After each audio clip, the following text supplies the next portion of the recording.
Malachi. Today we're going to look at verses 10 through 16 of chapter 2. We've entitled it Judah's Sin. It's the third segment of Malachi's message. It's the third courtroom-like scene. It looks a little different than the other 5 of the 6 that we're going to look at. It doesn't quite fit their pattern, but it's not far off. Essentially, God's still going to say something. He's going to be challenged, and then he's going to offer proof or verification of what he says.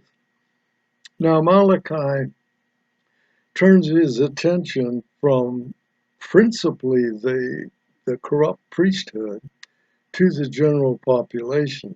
And in verse 10, he's going to begin with 3 rhetorical questions rather than a single statement of truth or a single claim as in the previous ones. So let's look at verse 10. Do we not all have one Father? And that's, of course, do we Jews not all have one Father? And the answer is yes. That could refer to either Abraham, the father of the Jews, or it could refer to God himself. And when you look at the second verse, and again, the obvious answer there is yes, we do. And there's another yes response here in the second question. Did not one God create us? Sure.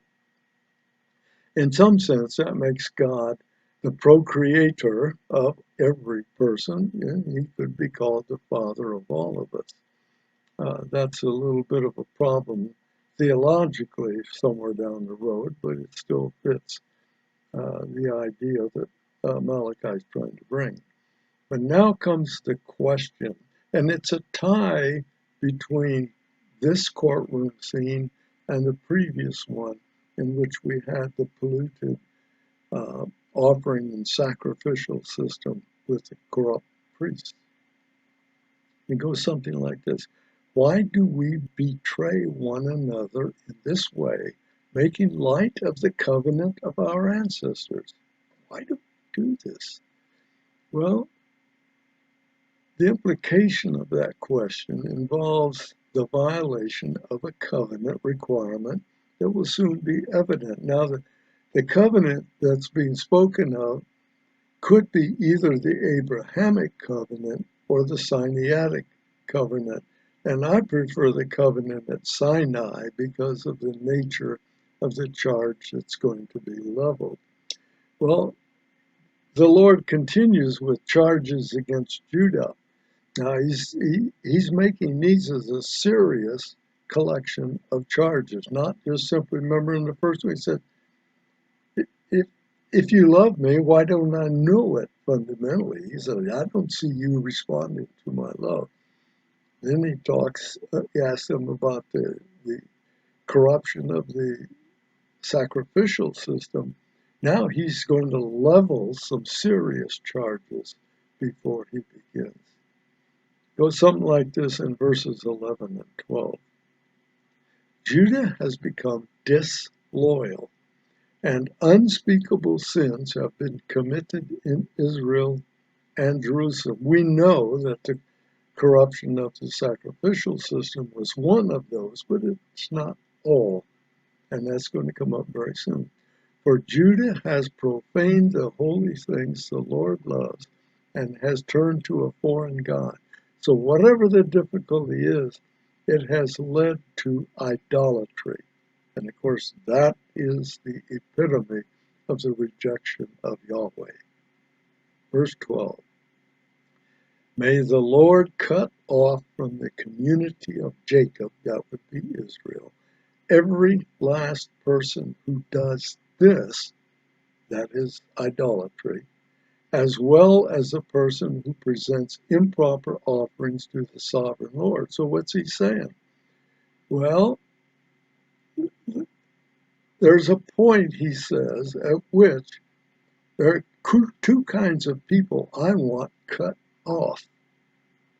And why do I want them cut off? Well, look at who those people were.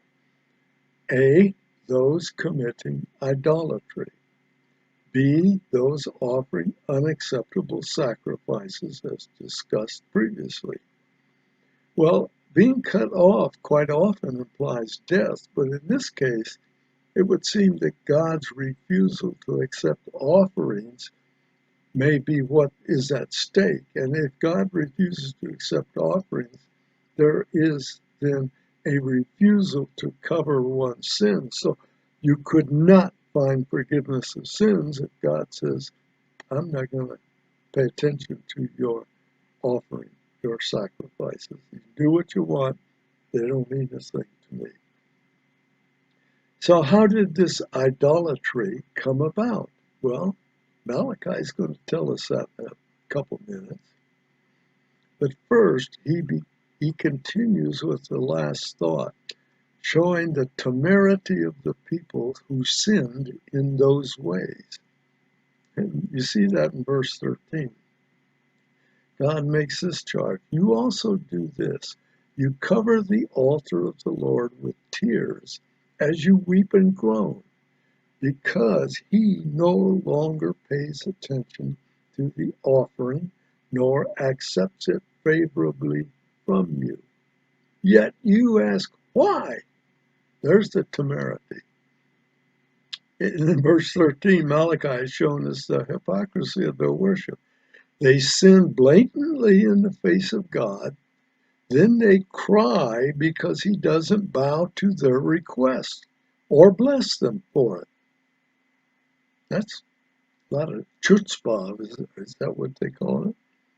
In other words, those committing idolatry or offering unacceptable sacrifices can cry all they want. Crying and whining ain't gonna change God's mind. He's got it made up. Now, God's going to next begin his prosecutorial verification, it's a mouthful, isn't it, of his opinion and his decision. In other words, God's going to back it up with statements of fact. We begin in verse 14. We'll read 14 and 15 here. The Lord is testifying against you on behalf of the wife you married when you were young, to whom you have become unfaithful, even though she is your companion and wife by law. Remember that the marriage ceremony involved a marriage covenant agreed to in the presence of God, and that meant this marriage was to be unbreakable. Verse 15. No one who has even a small portion of the Spirit in him does this. What's he saying? You guys who are doing this, you're not believers. You don't have any of my Spirit in you. And it continues. What did our ancestors do when seeking a child from God? Be attentive then to your own spirit, for one should not be disloyal to the wife he took in his youth. There's a mouthful in there. It involves God's purpose in marriage, the creation of a next generation, and of course it's the intent is that that next generation be a godly generation, and the marriage covenant is aimed at making it possible for the mother and the father to bring up their children in the admonition of the Lord. So there's the gateway to idolatry, because what you find out is Jewish men were divorcing their Jewish wives and replacing them with foreign wives to whom idolatry was a way of life. Before we go too far, we should know that this covenant requirement not marry pagan wives from the surrounding nations, was not based on racial bias. It was based on the fact, well, it wouldn't, the reason we know it can't be racial bias is because all the surrounding nations were Semitic peoples, just as were the Jews. So why the concern? If they're Semitic peoples like we're Semitic peoples, what's the problem in intermarrying with them? Well, those wives in those surrounding nations would have been pagan. And a pagan wife who worshipped idols would likely lead the husband. The woman has a lot of influence over the husband from a variety of standpoints, would likely lead the husband and the family into forbidden pagan practices. So it was simply saying, if you have physical adultery, it'll lead to spiritual adultery, and your family atmosphere cannot be conducive to raising a godly generation. By the way, this wasn't unique in Malachi. Malachi is roughly at the same general time as Ezra and Nehemiah, actually a little bit later perhaps in them, but still in that same ballpark of time. And this idea of intermarriage with pagan women was faced by both Ezra and Nehemiah as they led exiles back into Judah. Remember, Ezra came back with a number of exiles in the second or third round of exiles, and then Nehemiah was a little bit later and was responsible for being the governor and the completing of the wall around Jerusalem. Let's read Ezra 9, 1 to 3. Now, when these things had been completed, the leaders approached me and said, the people of Israel, including the priests and the Levites, have not separated themselves from the local residents who practice detestable things similar to those of the Canaanites, the Hittites, the Perizzites, the Jebusites, the Ammonites, the Moabites, the Egyptians, and the Amorites. Wow, what a mouthful. Said they haven't separated themselves. Well, in what sense? Well, let's read verse 2. Indeed, they have taken some of their daughters as wives. There you go. There's that intermarriage with pagan women. They've taken some of their daughters as wives for themselves and for their sons, and have intermingled the holy seed with the local residents. Where still the leaders and the officials have been at the forefront of all of it. So it wasn't just the people doing this, it was the leaders, both political and religious. Do you know who started perhaps this whole movement? Solomon. Think back about his 1,000 wives and concubines. Verse 3, when I heard this, that's Ezra speaking, when I heard this account, I tore my tunic and my robe and ripped out some of the hair of my head and beard, then sat down quite devastated. Why did he do that? Well, remember that in that culture, you identified very strongly with the corporate body. So whatever Judah, in this case, was doing as a corporate body, whatever the bulk of the people in the nation were doing, as a Jew, even though you may be righteous in this matter, you tended to take to yourself the responsibility for that sin, something that we don't see very often.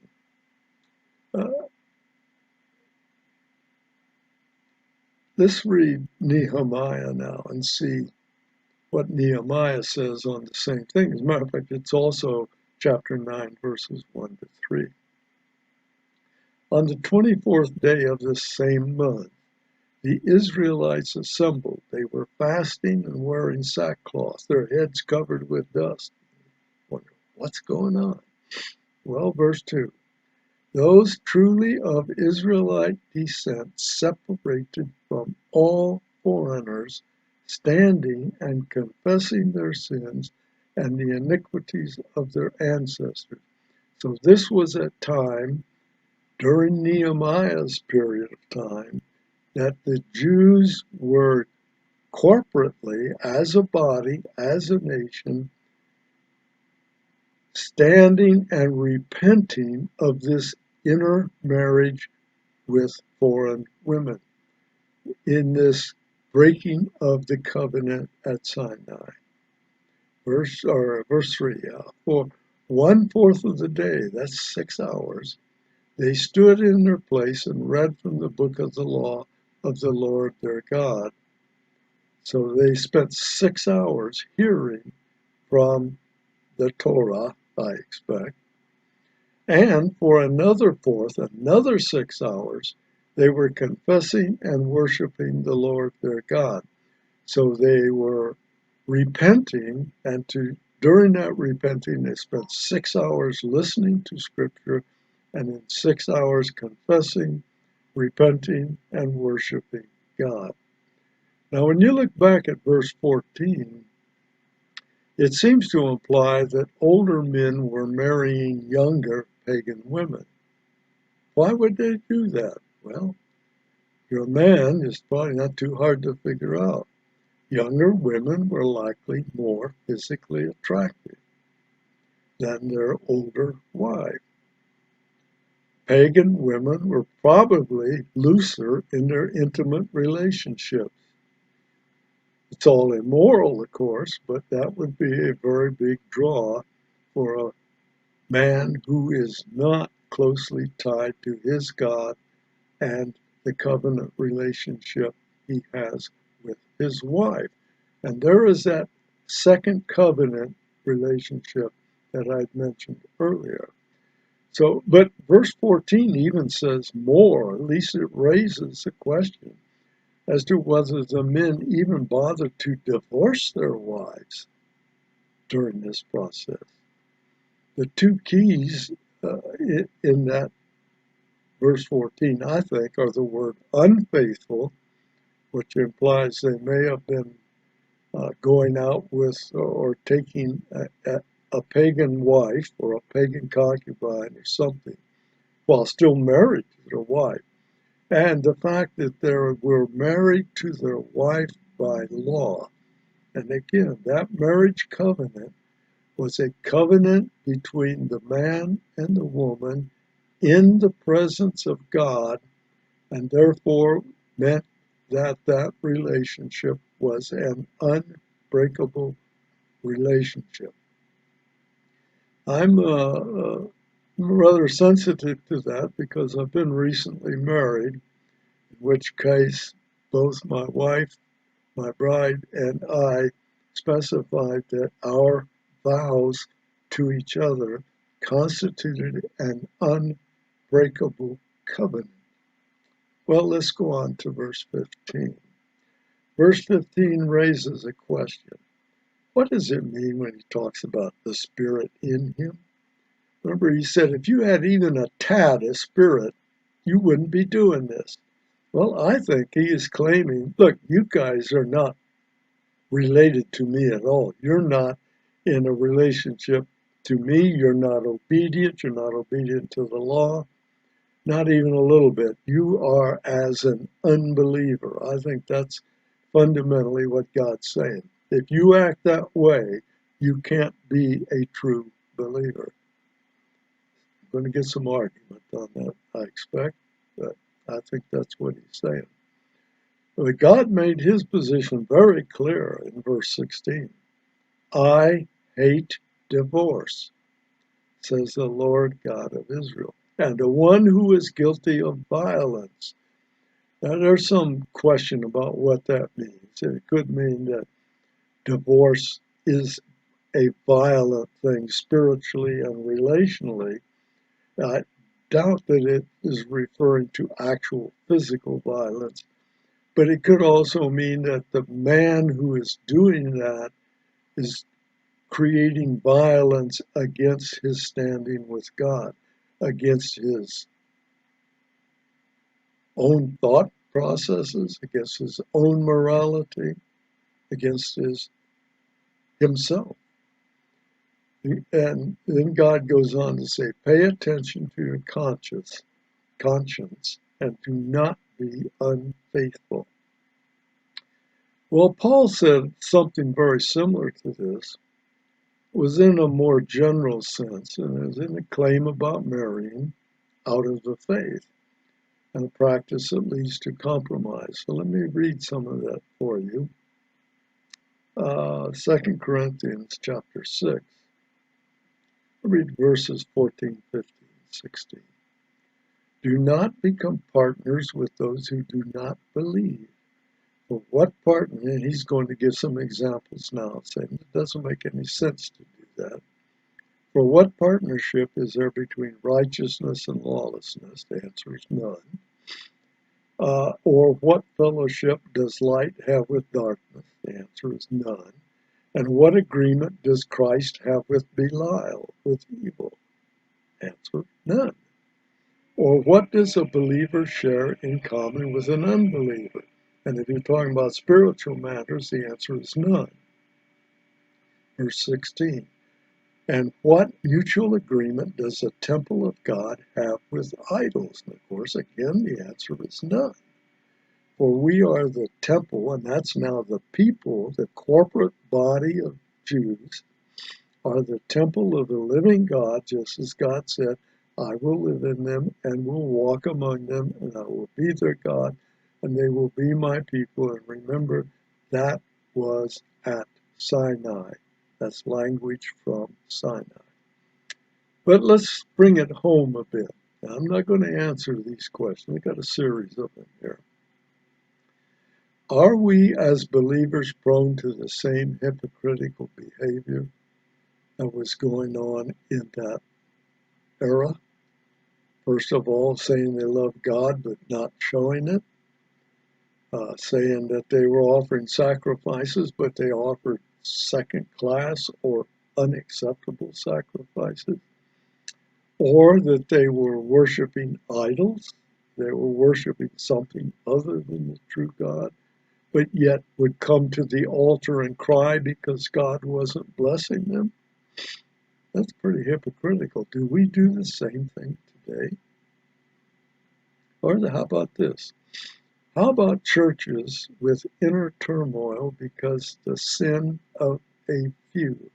Now, in Israel's case, the sin was widespread. But in a local church, what do you do? What do you do when there's turmoil in the local church because a few are sinning? Well, Paul dealt with that in 1 Corinthians, where it was only the sin of one was principally the thing he was talking about. Or how about this?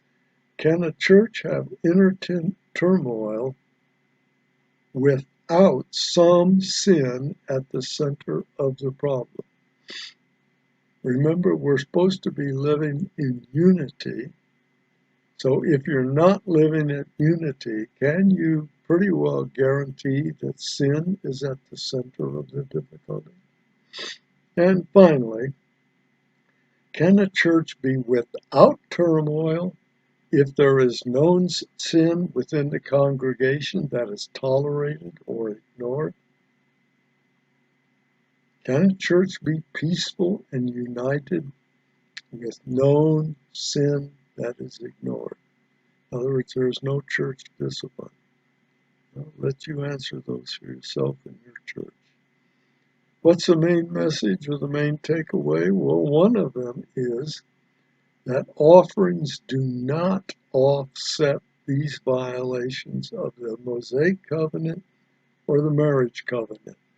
In other words, you can't sin willfully and offer something to God as a substitute for the discipline that would normally come with that. It just doesn't happen. But I think there's another one, and even not stated specifically, but it's the center of the whole thing.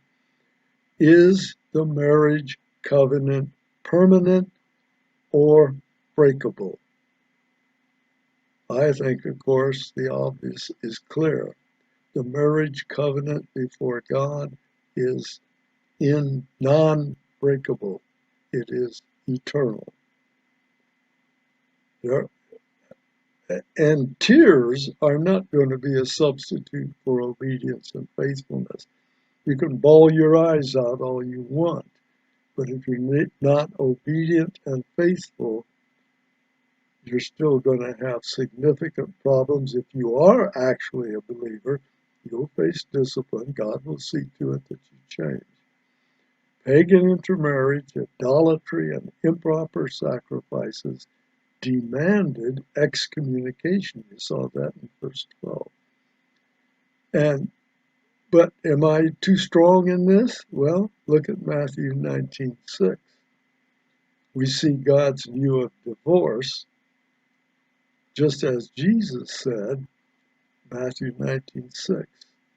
Therefore, what God has joined together by covenant, let no one separate it. That includes the ones making the covenant. Well, some fairly harsh things to say, specifically for us today, about idolatry, about the marriage covenant, and about faithfulness and obedience. Well, think about these things, and we'll get on with the fourth courtroom-like scene next time, and I'll see you then.